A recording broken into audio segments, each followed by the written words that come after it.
Uncanceled Comedy Collective presents Top Censored News of the Week. It's time for Top Censored News of the Week. We're bringing you the stories the mainstream media just refuses to cover. If they do cover them, they always do it in a dishonest or sloppy way, and it's always on purpose. I'm here with co-host for today, Kit Cabello, Heartlands Media. We're going to get into the top 3 stories that you may not have heard of, and that was by design. Coming in at number 3, 100 BBC staff pen an open letter saying we were forced to do pro-Israel propaganda. Wow, that's quite an admission there. We can take a little closer at this. So this just broke this morning. Here we go. The BBC staff says we're forced to do pro-Israel PR. A devastating letter signed by over 100 BBC journalists underlines one of the great scandals of our age. This is a devastating intervention. More than 100 BBC employees have written a letter to the Director General, Tim Davie, complaining that the corporation has become a mouthpiece for Israel. Well, you don't say. It was also signed by 300 other journalists and media professionals. One of them was yours truly. So this is the author here. I did not put it. Actually, you know what? It's down here at the bottom. There it is. It's Owen Jones. This is his Substack or whatever. It's called Battle Lines. So he's reporting, and he was personally part of this as well. Okay. It was also signed. Okay. The BBC employees, as you would expect, are all anonymous. Oh, well, there's the rub. There's the rub. All of them were anonymous because otherwise they would face grave consequences to their careers because, as we know, they're all careerists.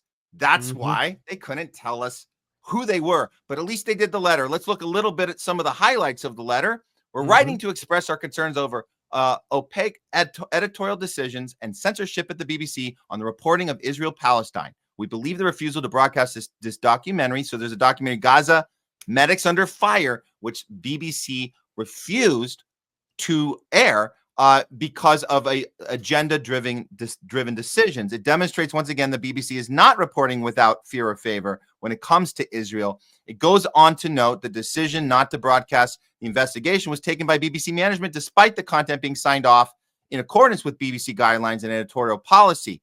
It appears to be a political decision, adding that the BBC response shows the organization is crippled by fear of being perceived as critical of the Israeli government. Now, why would they be afraid of that? I don't know. Well, this is a letter that passed every single BBC internal check. So no factual errors are alleged. The only other BBC documentary which focused on the apocalyptic plight of the Palestinian people were taken down as a result of a hysterical pro-Israel campaign. And we know that that documentary, we actually highlighted it here. It's called The Settlers, which is literally the settlers, the occupiers, telling us exactly what they thought, what their mindset was, and how they felt about Palestinians. That was the whole movie. And yet they still revolted and said, you can't have this on the channel. So the BBC took it down. The bottom paragraph, the letter emphasizes the signatories were not asking the BBC to take a side, but just allowed the BBC journalists to do their jobs, delivering the facts transparently with due context. They note one striking failure. As an organization, we have not offered any significant analysis of the UK. Now it gets this is a little more deeper. We've not held the UK government's involvement in the war on Palestine accountable, as if the UK had nothing to do with the situation we see now. If we fail to report on weapons sales or their legal implications, these stories have instead been broken by other news outlets. Moving ahead, at the bottom here, we'll cut to the bottom. This hasn't happened by accident, rather by design. Much of the BBC's coverage in the area is defined by anti-Palestinian racism. And the final page here, there's one more excerpt I thought was important for people to hear. For more than a year now, we've been aware that the BBC's news output is out of step with reality. Audiences are being asked not to believe their own eyes and ears. Anyone with a phone has seen the footage coming out of Gaza and the West Bank, yet BBC News has tied itself in knots with notions of complexity. Why have we taken a clear position on Ukraine and Russia when we fail confidently assert facts when it comes to the Palestinian people? We raised these concerns so many times and we have not been listened to. We are speaking out because we must serve audiences better. What do you make of this confession letter, I suppose, that has no signatures, by the way, signed anonymous? Oh, yeah. 100 people sign anonymous. You know what it is? People's conscience is eating away at them. I can't wait for ABC, CBS, MSNBC, NBC, CNN, and everyone else and every editorial in the United States, Great Britain, Canada, to be doing the same thing too, eventually. And it's just like, okay, great. You said it now. Explain it to the dead. No, seriously, go ahead. Talk it over to the dead. You know, it wasn't too long ago last year where there was an article by the New York Times, surprising that it even got passed by the New York Times, that, you know, hey, that they knew that some kind of attack was going to go down sometime before October 7th. So no other follow-up was that. The dead are still dead. There's clearly, again, civilians getting hurt by governments playing these games with people. And I don't see, like, this letter isn't going to bring peace in the Middle East. It's not going to cause a ceasefire because it won't.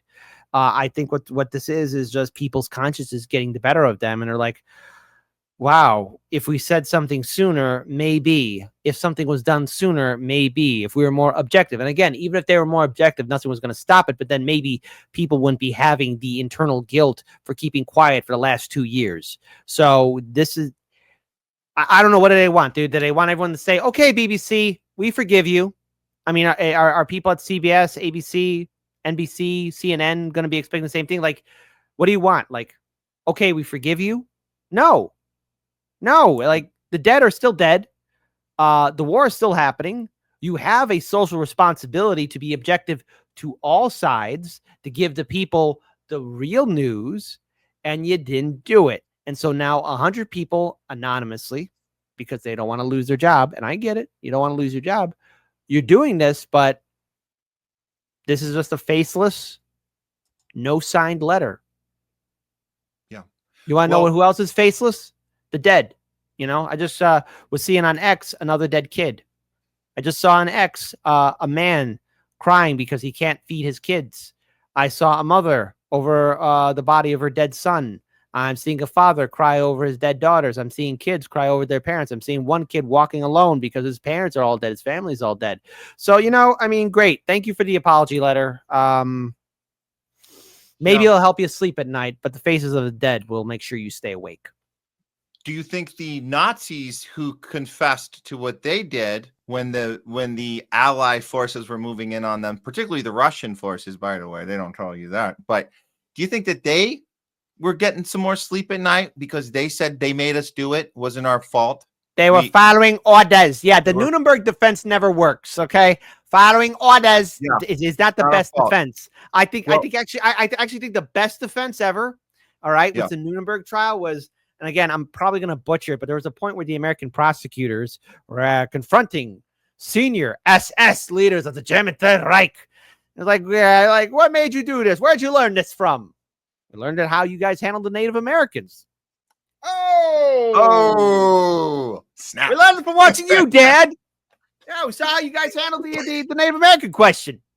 I learned it from watching you. We learned it from watching you. Boy, that must have been awkward for the American prosecutors. Like, Mic drop. X-nay on the Native American thing, man. Yeah. Well, since we're still on this topic of journalists and their inability to be courageous, even in the letter where they leave their names anonymous because they are, like we said, they're careerists, not courageous people. Why don't we take a second to look at some of how real journalism is done when it comes to Palestine and Israel, and actually being on the ground. And like when Al Jazeera covers it, let's just see this is an emotional take of actually watching the horrific terrorism that the IDF is committing. This is how journalism should be. And these 100 people at BBC should be paying attention to something like this. We stood on the coastal line there for hours and hours and hours. I was watching fishermen. I was watching men they were probably lawyers and engineers in a past life, with a single fishing net each, just trying to catch a few fish for their families. Suddenly, tanks came from the very large Israeli checkpoint. A tank came. Next thing, all the fishermen fled. As 2 fishermen fled, they were shot. They were shot on the beach.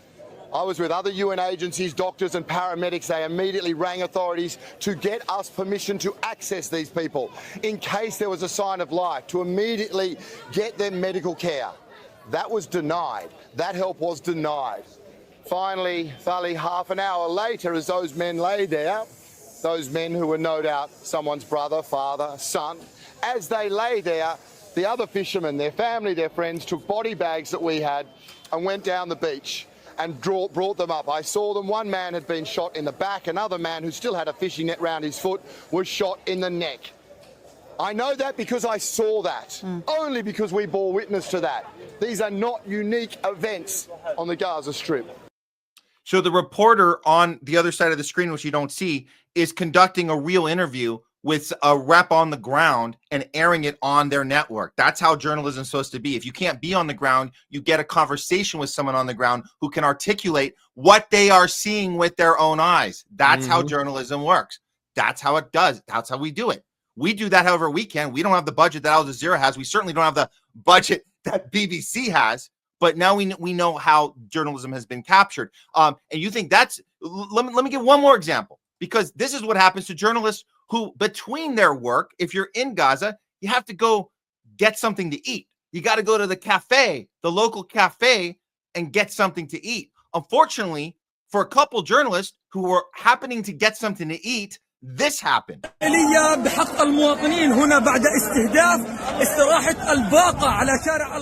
were talking about a dozen martyrs and injuries in this place. This is following an Israeli massacre and a bombing by warplanes of this place. This is mass destruction. And this cafe, this place, as you can see, severe operation for missing people, baby pieces of everything, still ongoing. People, civilians, the most heinous massacre here in this place.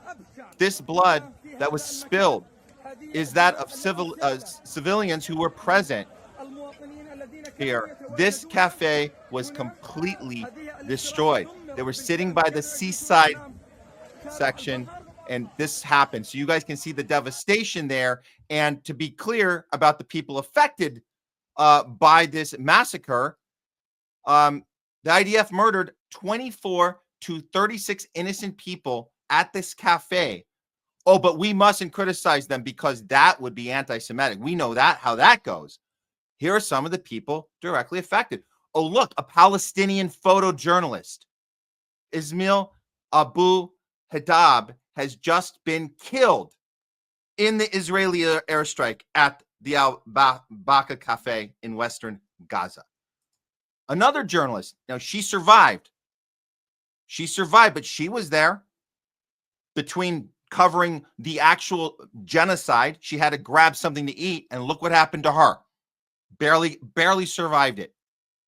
And here's another unfortunate death of a female boxer that I needed to point out as well, who was also at the beach cafe with 32 others who lost their lives, including journalists, activists, and civilians. So that's how journalism works. So we're talking about an open letter where even the author says, well, that we all signed it too, but so there was several hundred others that signed it that maybe put their names on it, but the people from BBC could not put their names. And he defended that. He goes, I'm putting my name because I don't work at the BBC, but the 100 people that do, you guys understand why they didn't do it, right? Because they have their careers to protect. Meanwhile, you have journalists on the ground right now reporting what's really happening. And then if you go to get something to eat, you might get blown up. So that's, and again, I'm not saying everybody at BBC has to go fly into Gaza right now and go to the nearest cafe that's going to be the next target. I'm saying that's not how journalism works. Journalism is about being courageous. It's about having the ability and to put the greater good of humanity over your own career. That's all I want to say. But great. Thanks for signing the letter, I guess, is the point. I would also go on to this and say, at the end of the day, the letter is nothing but performative art. It is just a way for people to feel good about themselves. And it offers, all what it offers is just an excuse, again, a way to feel better about yourself, a way in which you can maybe excuse the fact that maybe you didn't do your job, or for the fact that you're working at a soulless corporation who's not designed to inform people, but instead give people the news and then for them not to question anything. See, this is what happens when you live in a republic where there is, or you said that in countries in which there was a point where the BBC was a name that meant something, or CBS or NBC. Yeah, I'm going to be serious. Like, there was a point when these news agencies actually had weight to them because you got the news. Think about now how your predecessors would feel about you, knowing full well that you didn't do your journalistic duty in being objective and looking at the bigger scope of the story. So that's why media is entrusted. And, that's why, again, you see on social media right now, you have these corporate entities like CBS and NBC and Fox trying to take over YouTube because they're realizing people aren't tuning in. So they're hoping that there will be people dumb enough to tune in to watch them on YouTube and not be questioning anything. So, it's a dying model. It's a sad system. And a lot of you journalists out there who, were mocking social media, you're going to be out of a job too, because AI is writing articles, AI is doing video. I mean, so, you had maybe a chance to really do something, but you're replaceable too. And look, no hate. There could be an AI Kid Cabello someday, or use that AI artificial intelligence is going to be replacing all of us in social media. I mean, YouTube says it's going to be going after AI content creators, but I'm not. I'm going to press X down on that. So yeah, you signed a letter, 100 signatures. You'd be braver if you showed your face. Yeah. All right. Well, coming in at number 2, Israel has been caught smuggling oxycodone, an addictive lethal opioid, into Gaza, hidden in aid flour. What? Wait, what? Why is this not the first story on CNN right now? This should be all over the place. No, of course it's not. But we're going to show you the story. Here it is. This is not a joke. This is not speculation. This has been confirmed by several news outlets. Drugs found in flour bags distributed by U.S. Israeli aid centers in Gaza. Media office, and this is from Al Jazeera. Gaza's government media office has expressed its deep concern and condemnation over the discovery of narcotic pills of the type oxycodone inside flour bags distributed by the U.S. and Israeli-backed aid centers in the enclave. That's right. U.S. and Israel control this particular aid center that did this. So that's why they're able to do it, and that's who is complicit, and that's exactly who is responsible for this. We have so far documented 4 testimonies from citizens who found these pills inside flour bags. More serious is the possibility that some of these narcotic substances were deliberately ground or dissolved into the flour itself, which raises the scope of the crime and transforms it into a serious attack directly targeting public health, said the statement published by the media office on Telegram. And here's a picture. This has been going viral of the actual substance they found in the flour bag. So what, I mean, this goes without saying, but what the hell kind of, you already committing a genocide by blowing people up, murdering them, limbs being thrown off, targeting the back of children's heads with sniper equipment, AI technology. You're already letting the rest of them starve to death. You're already doing that. So now you're doing a 3-prong genocide, because then whoever's not starved to death or isn't been blown to bits, you're going to get them hooked on a lethal drug, and mentally destroy them as they're starving to death anyway, and then they're going to die even a more painful death. This is absolutely insane. I don't know. I'll pass it to you. I'm livid right now, Kit, but okay. Here's what I could think about this. It's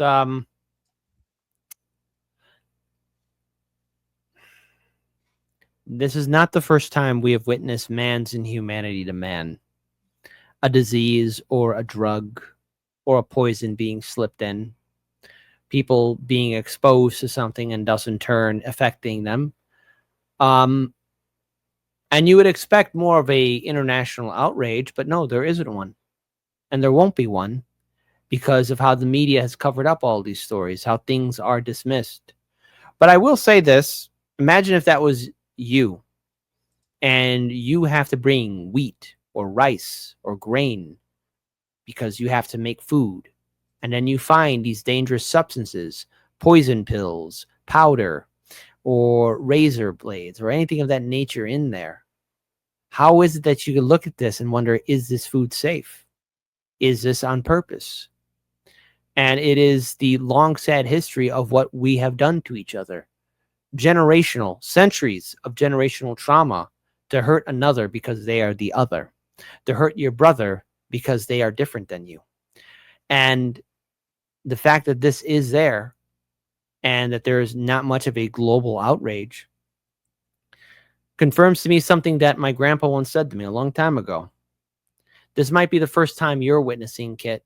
You might be witnessing this, but it is your first time. But this has happened before. This is nothing new. And there needs to be the outrage of changing things and stopping it. We are one people. We are one world. If this was me, I would be in despair. If I had to feed my nephew or niece or son or daughter or either that parents, I would be in despair. How do I know that this is okay to feed or to give to people?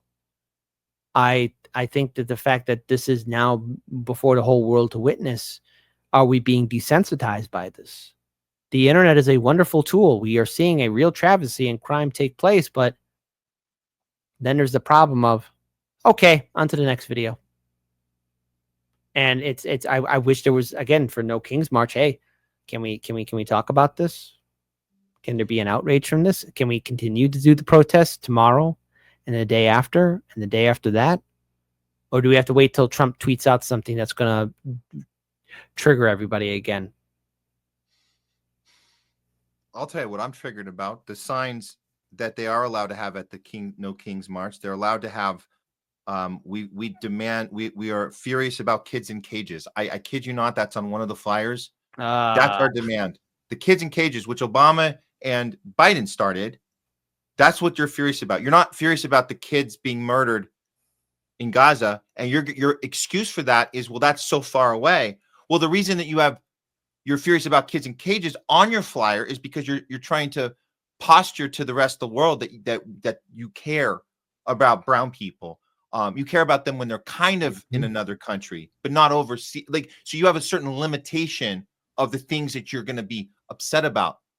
But you stop right there, because then you could just blame that one on Trump and just leave that one be. Meanwhile, the war machine, the Israel-U.S. war machine continues. And then you can look like that you care about, the other, when you don't. You don't, because you would be in the street with Free Palestine every single freaking day when this happens. And I don't, we report on one story and they say, oh, well, that's a one-off. That's just, one example. No, we do one example after the next. I just saw another breaking one. Jamie, can we just throw this one? Do you have the breaking one of this? And again, we can't keep track of all this horrible stuff. The 94 Palestinians, we just found out. I think this was today. Jamie, do you have that one? I think that happened. Yeah. This just happened. So this oxycodone piece now gets buried on the next page because we just got the new one. 94 Palestinians killed in Gaza, including 45 people waiting for aid. This just broke a couple hours ago. Do you see that one, Jamie? We'll wait. Don't worry, folks. It's coming up. I think it's by AP. There we go. Yeah, 94 Palestinians killed. This was just a few hours ago, including 45 people waiting for aid, authorities say, reported by the AP. This is, how can we keep reporting on this? Every couple hours there's a new one that breaks. I don't know what to say anymore. But at least, who's getting these stories out? We have to commend them. They're not losing the sleep of, I didn't say anything about this for the last 20 months, and I work for BBC and I want to keep my job. But these people are getting the story out. So that there's that. So you guys, we can't just keep, I don't know. We need more people to do this and share these stories. But the smuggling of the oxycodone is the number 2 story. I just wanted to get that one out there because that just happened again. So this stuff keeps happening. We have to stay on it. That's it. I don't know. Do you have any more thoughts on this before we go to the number 1 story? Okay. Yeah. One other thought on this, and that is, I can't predict the future. I really can't. And at this point, I think it's settled that war will be eternal in the Middle East. There's no peace, and the genocide that we are seeing is going to be continuous. People are going to die, and that means the civilians in Gaza will be targeted. Civilians in Lebanon targeted. Syria targeted. Yemen targeted. And yes, we even saw it in Iran too, but I also want to throw this out here. Yes, even Israeli civilians. There's going to be nothing but generational trauma across the board for everyone.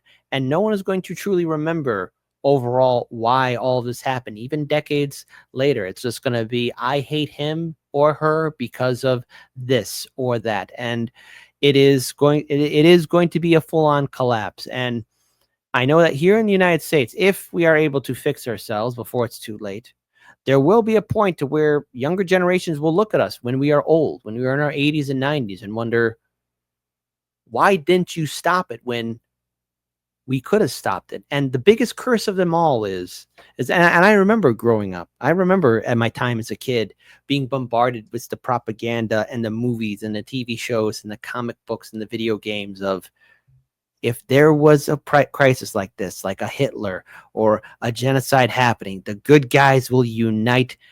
Our generation's going to do it and stop it. And we didn't.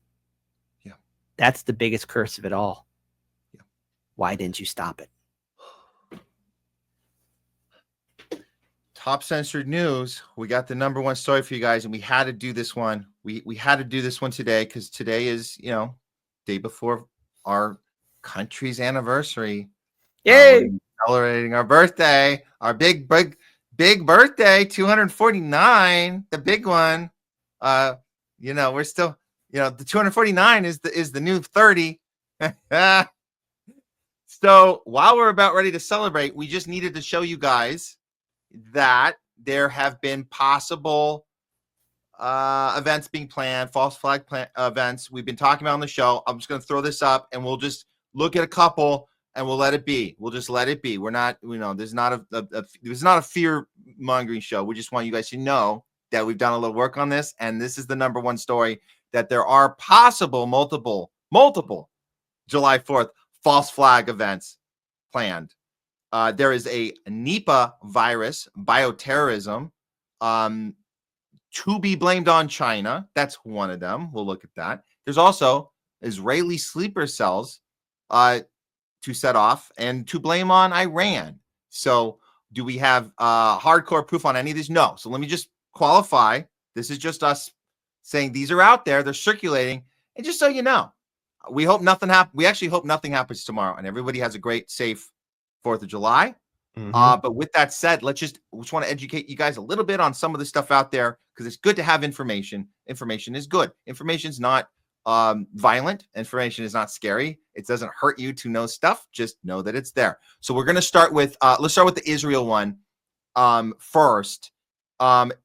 Netanyahu gave a speech about during this 12-day war. I'm going to back up to this. This clip is very important because this is when he went on ABC to qualify that no, Trump did know about the attack on Iran that we did. He was part of it. So he knew. Yeah. He knew. Yeah.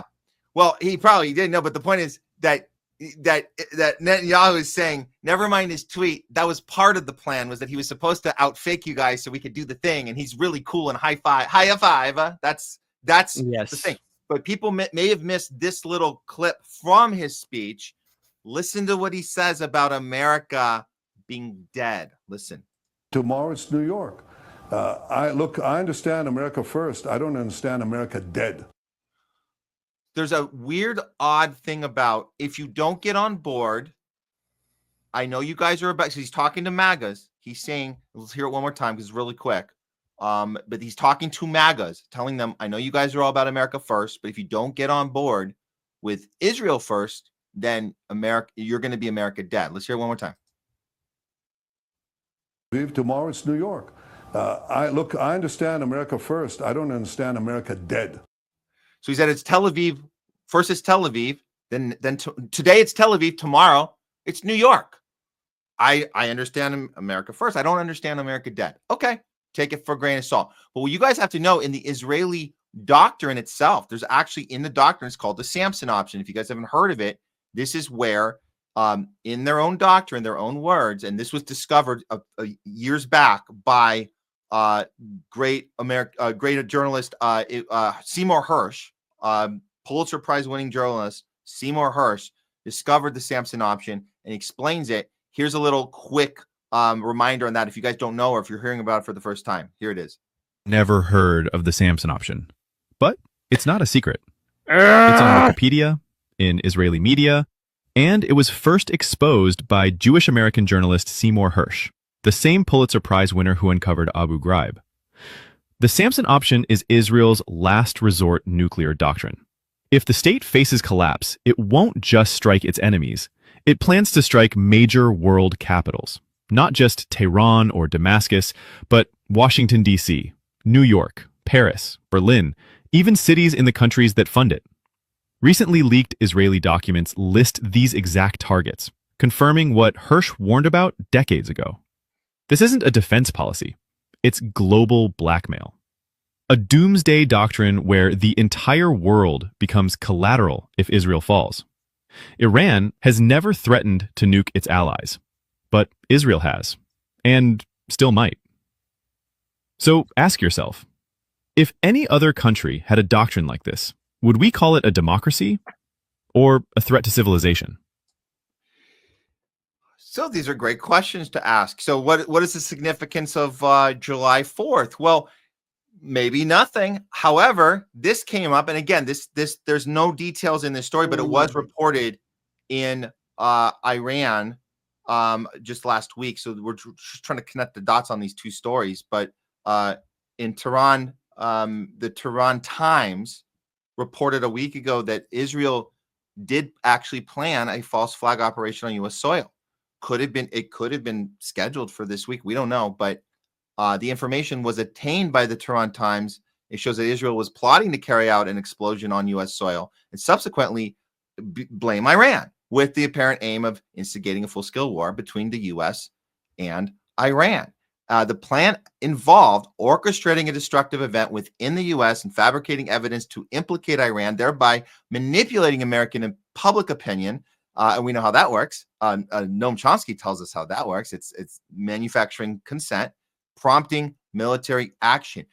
Iran uncovered the Israeli plot through, and this is where we can't check the source because they're not reporting on it, but they apparently got information shared by a friendly nation, whatever that means. So again, this is a vague report, but upon learning about the potential attack, Iranians sent a message to the U.S. office officials and prevented the planned explosion from occurring. So whether you take this with a grain of salt, whatever, we're just kind of trying to put the pieces together for you that this stuff is out there. And worst case or best case, I don't know, however you look at it, if this in fact is true or was true, it could potentially be good news. If some actual plan was thwarted, that'd be great news. But again, we don't have the information to go on. Just want to throw that out there. Kit, have you heard? Have you been seeing any updates on that or seen this one circulating at all? This could this was the stop of something.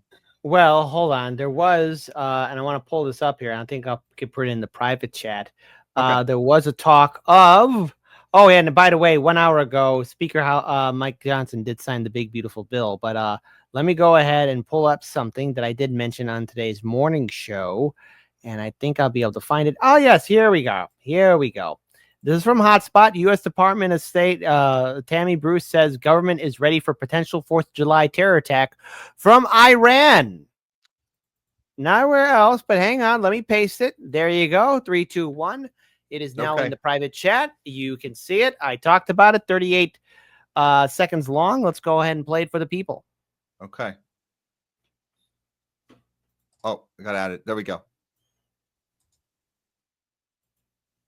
Threat. There are Iranians that have come across the border when it was wide open. That is a big concern, obviously. It is. And we talked about this at the time during the last administration. The number of people who are on the terrorist watch list that we knew had come over. The issue becomes who we didn't know who came over, right? From both the northern and the southern borders.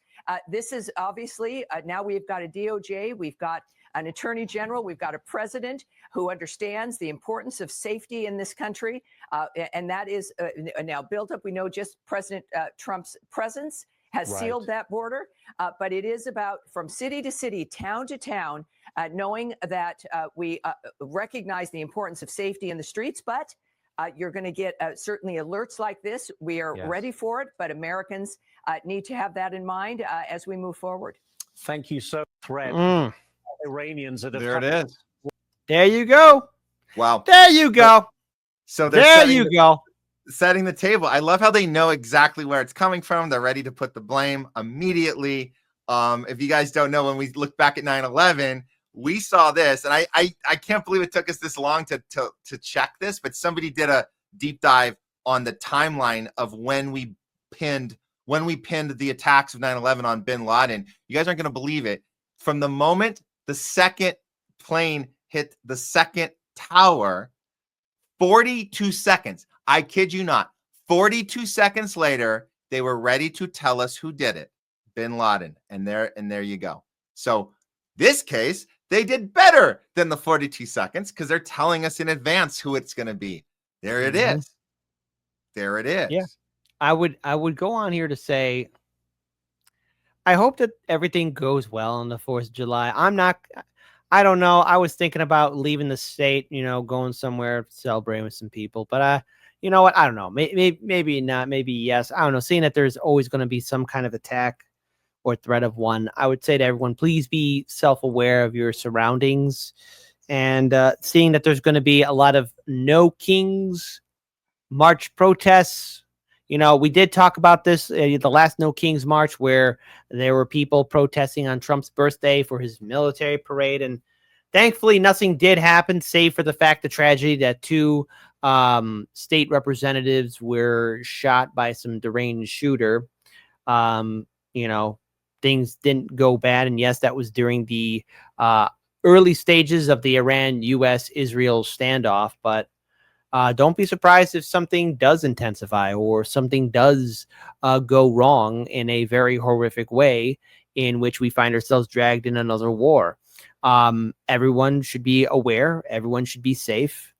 But, is it just me, or I'm just really tired of living in fear. I'm really tired of just being tired. I am tired of hating somebody, or is it that I'm being told to hate somebody because of why? And then when you look at the Samson initiative, it's like, or a Samson option. Sorry, why did I say initiative? Yeah. Sorry about that.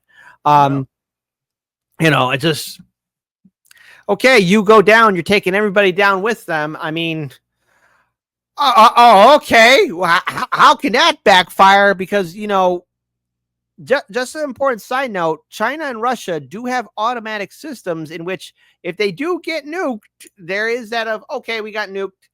That means these cities got to be nuked. And, we got there's 6 missiles pointed at Chicago. What could go wrong? Same thing for China too. It's just like, how many missiles are pointed at major metropolitan cities in the USA? So that's it for the world. We all just bathe in atomic fire, and then that's it. The survivors will envy the dead. Well, okay. So we're on edge here for the rest of our lives. I mean, this is not an effective policy here. This is full on extinction level here. It's full on extinction level, and there's nothing worse than that. But let me just bring people back to the ground, because we don't. Again, I preface this, this part of the Top Censored News with, we're not trying to create more fear here. We're trying to give people options of how to go about their day-to-day lives. And here, let me just for a perspective here, we all know people during COVID. We all know people that just stared at that CNN screen every day in complete fear mode, like you've never seen. The way they got people to treat their relatives and friends and behave with these like triple, quadruple masks and not leaving the house and washing down your food and just being paranoid of everything and waiting for that next number, that death number, to go on the screen. So what we're doing here is having these conversations in order so people don't ever fall for something like that again. And so what I'm saying is, knowing information in advance is much better than playing catch up and listening to the people that are there to keep you afraid and keep you following marching orders. So we're not here to give you marching orders. We're not here to get you paranoid. What we're doing is go back in time and imagine how much better off you'd be if you knew the information about COVID in advance. If you knew it's actually only going to act as kind of a flu, and there's actually immune health options to preventative measures, and there's all these things, and it's not going to, if you knew all that in advance, you'd be better off. You wouldn't be a sucker for that CNN screen. So what we're doing here on this 4th of July, again, we hope nothing happens this weekend. Everybody has a safe weekend, but giving you information gets you in a place where you're not going to be extra panicky when CNN person comes on and says, time to get mad at Iran. We're saying, if you anticipate in advance, you're going to like, oh, I know that game. And it might put you in a better place. Now, I'm not saying it's going to be all roses and sunshine if an event actually happens. Obviously, it's going to affect everyone if something happens, but you'll be in a better place if you're ahead of it. That's what we're doing here. And with that, I'm going to transition to the last one here, the Nipah virus. And I just needed to say that because this one, again, is important that people don't get all crazy about this, but have the information in advance just in case. We did our part. Kid, I don't know if you know this, but we had Dr. David Martin, who was on point, master on COVID. He called that in advance. If you were listening to him, if you knew who he was before, you would have been in a much better place when COVID happened if you were listening to Dr. David Martin beforehand. So we had him on the show about a month ago, who told us about a July 4th event, a bioterrorism event. There was a manual about it, and the name of the thing is called National Blueprint for Biodefense, which was an actual it was a simulation event that happened last April, and he shared it with us on the show. And what I did, and this is pretty wild here, but I'm going to bring up my Twitter here. This is a clip from it. I'm not going to play the clip. You guys can go watch it on my channel, the Matt Weinglass. But for what it's worth, when we shared this clip and it says, you guys can read it right here on the screen. It's a clip of us discussing with Dr. David Martin, the National Blueprint for Biodefense, which is he's calling the next event 201, which is allegedly being planned for July 4th. It was planned in this manual because the manual breaks down an actual event where they do this. And so what we were able to do is allow the PDF to be shared on my Twitter here. Download and share this out now, as you guys can see. And you guys can do that. You can go to mine right now and do that. And if you look down here, we had over 500,000 people view this and download it. And the amount of thanks we have for doing this and sharing this is unbelievable, Kit. And of course, there's the occasional, you guys are just fear baiting and stuff. No, we said, and I say it again, I said it to Dr. David Martin there when he came on a month ago. I said, we're here for you to have a place to tell your story, and we will share out. We'll do whatever we can to get this out to people. We're not scientists. We're not doctors. We don't know all of this, but I can tell you right now, if you guys go to this manual, you'll see that the thing's pretty insane, that they talk about an event that happened, and it's all in past tense, where it happened on July 4th. And this is the government getting together and discussing the policies that are going to be inflicted, and who did this to us. We're going to inflict pain on. It's basically the best of 9/11 and COVID all mixed together. That's what this is. So you have your foreign threat. So you manufacture consent for war, and then you also have the lockdown, shelter in place, alone together bullshit, which everybody went through 5 years ago. So you put them together and you have this. Now, the reason I'm bringing this up one more time is that we do have an update, and you guys can go watch this. You can download the document from my Twitter. I should recommend you do that right now, just so you have it, just in case. We don't know what's happening this weekend again. But we found out Science Daily, there was a reveal that the Nipah, it's called Nipah virus, which is mentioned in this manual. We didn't really think much of it because we didn't really know what it was. We didn't really look into it, but it seems like, and I'll bring this up, this came out in Science Daily on we heard this before. There it is. They're telling us And this is why we think, and I think Dr. David Martin thinks too, because in the manual, it doesn't tell us it's going to be China. It says it's going to be a foreign adversary. We think it's going to be China. So you got the Iran thing already going, right? You got the Russia thing going. And just like Alex Karp, Palantir tells us, a three-pronged war with all three. China would be the third one. And you could, if you wanted to, hypothetically, you could blame, obviously, a bioterrorism attack. You could blame it on China. And here it is. This is the one that gets us, is the, and let me take this off here. Yeah, the virus they're talking about in bats that was discovered, it's called, wait, here it is. Hold on. This is, yes, the researchers have discovered the two new viruses and that are closely related and deadly, Nipah and Hendra. Nipah is the one that's mentioned in the manual as the one that gets all, infects everybody in the US, all over the world, but particularly in the US. They're saying, and I think I left this part out, but if you guys look at the manual, download it from my Twitter, it's basically it's saying that 280,000 Americans will be killed that day. Again, I'm just saying that's what's in the manual. That was in the simulation they did. They did a simulation pretending that 280,000 Americans are killed tomorrow and 400,000 additional ones are infected. This is Nipah virus. Now, a little more, I did a little more research on that since we found this, and it turns out, and we're going to go to this. So there was actually somebody who commented on my tweet, did the research and shared it with me. It was this person, Danny Bubblegun, shared this with us. Most likely it'll be the bioweapon made from the Nipah virus with a 40% casualty rate. That's the picture of the discussion that they were having in this simulation about the July 4th bioweapon event. So this person did the research and found the study that listed, and this is now we're going to action-oriented stuff here. We're not just, hey, guys, this horrible stuff's gonna happen. We're giving you guys some proactive things to do. Just so you know, it's good to know this stuff. It's all about immune health. So rosemary, chamomile, Chinese sage root, these are things, or licorice root, these are things that help improve your immune system and might actually prevent or give you a better reaction, just in case something like a Nipah virus, arrives or shows itself. You would have this ability to get these products and just go and get. So I'll show you this. So these are the recommendations, and so this I'm giving you guys this. This is just in a hypothetical situation where you might need to know this stuff. It's here if you guys need to know it. I would like you to send that to me. Yeah, send it to me. Private message, please. Okay, and then we're gonna put this segment up later today so people have access to it. Just look for, maybe you even have this already around the house, or you can get it, whatever, get it on an Amazon delivery or something. I don't know. Why did I just plug Amazon? That was, God. Okay. How dare you? Yeah. How dare that Bezos mother effer. Okay. Rosemary, 400 milligrams, chamomile, 300 milligrams, licorice, 100 milligrams, extract. And then this is, you put it into a tea and you have it 1 to 2 times daily. You mix it with water and a teaspoon of honey.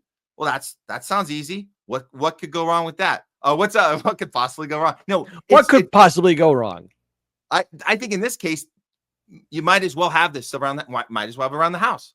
That's what we said about. By the way, that's what we said about ivermectin. Once we understood that ivermectin was a great treatment or preventative for COVID, we said, why not just have it around the house?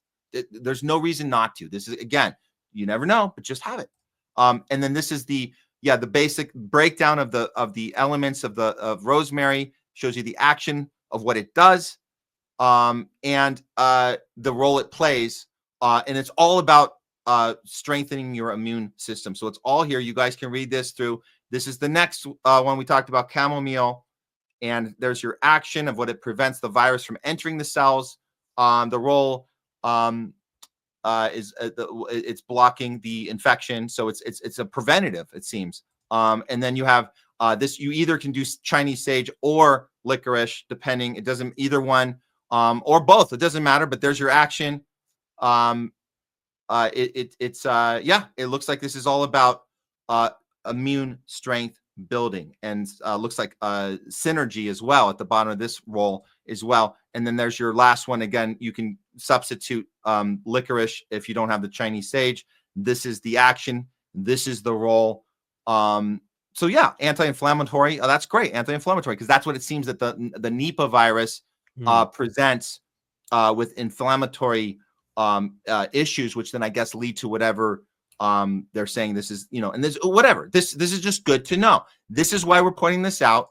We've done our part. We've shared this stuff out. We've got a lot of thanks from people when we put this on our Twitter. And again, you guys can say, oh, you guys are overhyping or whatever. Hey, think back to COVID one more time. I'm going to say this one more time, and then I'll pass to you, Kit, because I just want to get this out there. If people remember what state of mind you were in when they came on TV and they told you to shelter in place, everything's canceled. Tell your friends and family if they don't get vaxxed, they are gone. They're out of your life, and they better make funeral plans. And you better wear gloves and stay 10 feet apart, 6 feet apart. Wear a face shield over your 5 masks. If you remember what that felt like, this is going to be much better for you to just know this stuff, because when they come on the screen and start blaming stuff on Iran, start blaming stuff on China, you're going to know the drill already. You're going to know, hey, it's about my own immune health. It's about just being aware of these things and don't get into fear mode. Don't get into panic mode. And remember, if you guys were around in 9/11, don't get into for the love of God, don't get into vengeance mode. We got to punish those. They want us they want to kill us for our freedom. Yeah, do not fall for that one either. Please don't fall for that one. They don't want to kill us for our freedom. The people that run us here, they don't care about us. They're the ones we need to be careful about. We need to keep our eye on them. That's it. I'll pass it to you, Kit, but I just wanted to get that all out there. I would go on here and say even further to people who are watching this live on air, look, we are in a fight for our lives here. And unfortunately, what I knew there was going to probably be another virus coming around the corner. And maybe this time around, it's going to be the one that's really going to be scary. I remember when COVID was happening, I'll never forget how empty Lakeshore Drive was. I will never forget how abandoned Chicago was. I'll never forget when there was talk about using McCormick Place as an emergency hospital. I'll never forget how we had to be locked indoors. But then again, hey, how are we supposed to eat? How are we supposed to survive? How are we supposed to live? It's almost as if there's a plan just to remove us all. And we can never again let what happened to us in 2020 happen again. Because then this time, we're all screwed. They were okay with displacing people. They were okay with having the sheriff's department come by and kick people out of their houses. They were okay with people just not being home. They were okay with everything falling apart. And there's going to be a human price here to be paid. So I would go on to say, you saw how they treated you. We saw families get destroyed because of this virus or the previous virus. Do we let them repeat again what they did to us? And it's also, hey, let this be a lesson, Trump people. Hey, look, if Donnie Boy goes along with this crap of lockdowns and mandatory lockdowns, do you really think we're going to get a stimulus check? Now, to his credit, wait, hold on. I actually got to take that back. To his credit, he did want to do a stimulus check, actually. Continuous. The only person who stopped it, because again, it was during the 2020 election cycle, was Nancy Pelosi, and her excuse was she didn't want to give Donald Trump any political ammunition. So to his credit, I would have liked to have seen if he would actually have followed through with that, because he said, no, I want to do more. Again, it's probably just to get more votes. But are we going to get stimulus checks then? Because hey, people got to pay for food. There's not going to be a debt jubilee. That ain't going to happen. Oh, and with this big, beautiful bill with cuts of SNAP, I mean, how are people supposed to survive on $30, I mean, yeah, you can make it with maybe a dollar store, ramen noodles for the rest of your life, oodles and noodles, but there you go. Yeah. It's a brave, strange, crazy world that we're going to be walking into, folks. Are you ready for the consequences? Yeah. And throughout it all, the mainstream media are still not doing journalism. They're still propagandists. And that's why we're here. That's why we're here to bring you top censored news of the week.